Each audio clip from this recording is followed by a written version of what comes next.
Danger Bohjo. This time we'll be going to cover Christian sociology yet again, but throughout the movies and media. We'll be covering from the early 1910, 1912 era, all the way down through the 1950s, I should say, all the way down to the current 2014. Today we'll be starting with From the Manger to the Cross, or the Jesus of Nazareth. In 1912, an American company decided to go out and tell the story of Jesus' life. Now, since this is 1912, of course, the cost of the production was about $35,000.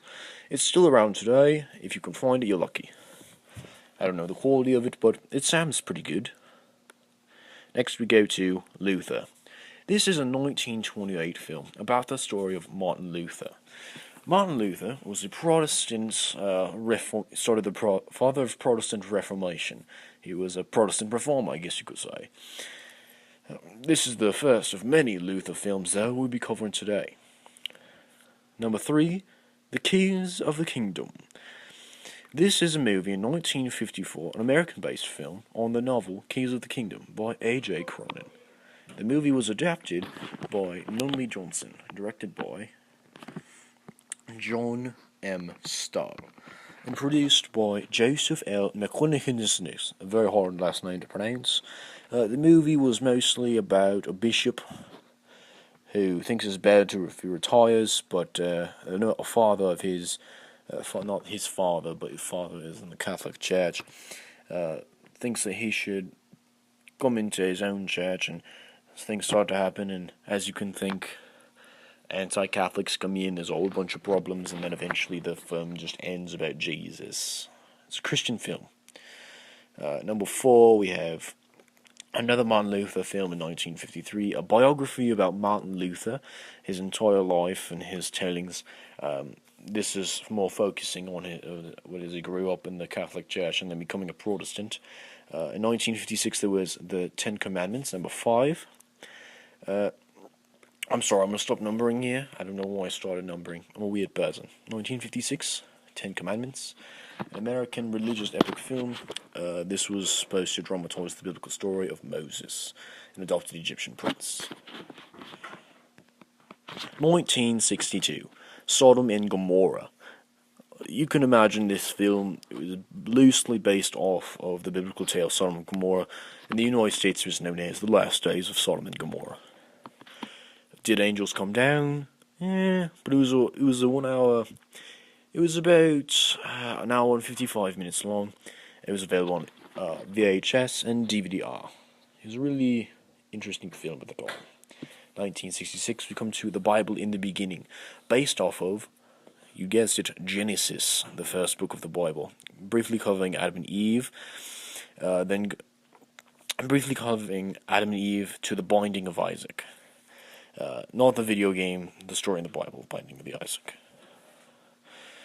We move on then to Peter and Paul, which was a film in 1981, a biblical drama starring Anthony Hopkins, if you know who that is, not Hotchkiss Hopkins, and Paul of Tarsus. If you don't know who Paul is, read the Bible. And Peter the fisherman was played by Robert Foxworth. This was a story about basically the apostles of Jesus. Luke, Mark was also in it. Jesus was there on the road to Damascus. You even see Nero in the story. It was shot in Rhodes, Greece. We come then to 1989 with Hell's Bells, The Dangers of Rock and Roll. Of course, you have to have one of those time periods when the crazy people would come out and decide whether or not Christianity can be defined by music. Yes. The Dangers of Rock and Roll was basically about how rock and roll leads to drugs and violence and a whole bunch of other things like sex and drug use and rebellion, miscongregation, and the occultic ability that you would just follow into Satan immediately. It was immoral. It was immoral by all biblical theology. This was a time in the 80s, of course, when they thought if you were to listen to Stairway to Heaven, you were going to hell.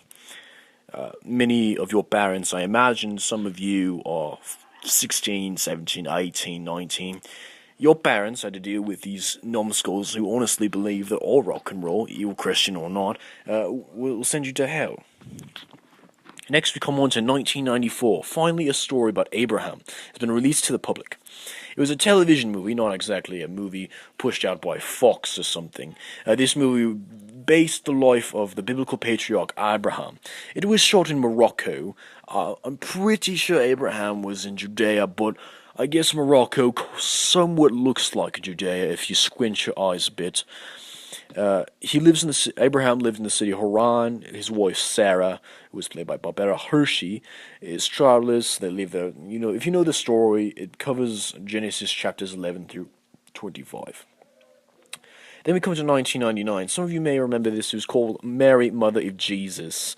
It told the story of Jesus from the point of view of Mary as his mother, as she travels through getting ready to have a child that she just has at random. It was pretty tragic things for her. It as they say, the tradition influenced the Ignatius of Loyal's spiritual exercise, among others. It was a higher rated show on NBC. It was a higher rated movie on NBC at the time. And yes, NBC was around in 1999. 2002, the movie Amen. This was a German, Romanian, and French film directed by Kostas Gavras. This film was actually recently released in 2014 in the English language. The film Amen examines the links between the Vatican and Nazi Germany. That's kind of scary to think about, but Hitler was trying to base his beliefs on how you could take away the Jews in a specific kind of way, and the Vatican kind of didn't like Jews because they didn't support Jesus and all that, so I guess Germans and Romanians were just kind of filled up with it, and French tried to argue, but they kind of gave up halfway through. Then we come to 2003. Guess what movie it's called? That's right, Luther. Another movie about Martin Luther. This time, since it's 2003, they try and go more in-depth about it, really talk about how he got to the point to where he was, focusing in 1505. He lived 1483 to 1546, so they really focused in the 1500s, around 1507, 1505.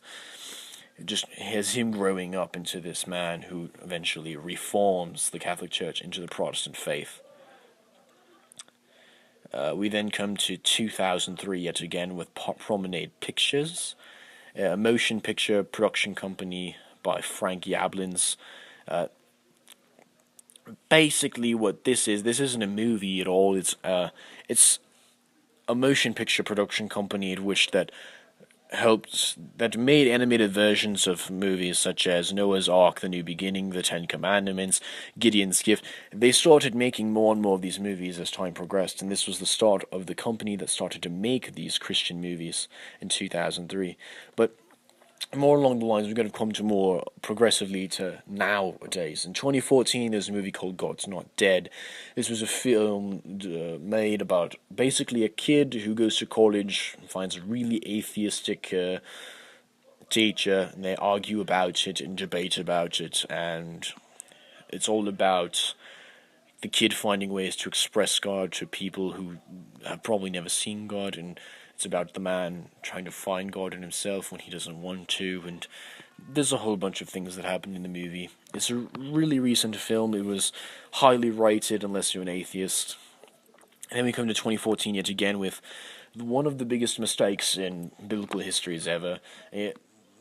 Hell's Bells was pretty bad, telling everyone that rock and roll was something you don't want to listen to, and Hell's Bells 2 telling everyone that rap music is the biggest sin of music.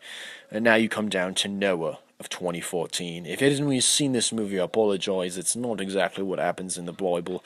It's very, very loosely based. This is an exact quote from the text, written by Aronofsky and Ari Andel, and based loosely on the story Noah's Ark from the book of Genesis 5. Not the book of Genesis 5. No, the fifth book of Genesis. I'm sorry. I didn't mean to say that. The film stars Russell Crowe as Noah, and he does the best he can with a story that doesn't make a whole lot of sense. Anyway, that's all I have time for now. That was 17 movies spanning from 1912 all the way to 2014. I will be sure to re-up it and do some more if needed. If one comes out in 2015 and can make up for how bad Noah was, I'll be sure to put it in. But anyway, this has been Danger Bohjo, signing off yet again. And thank you for watching this program.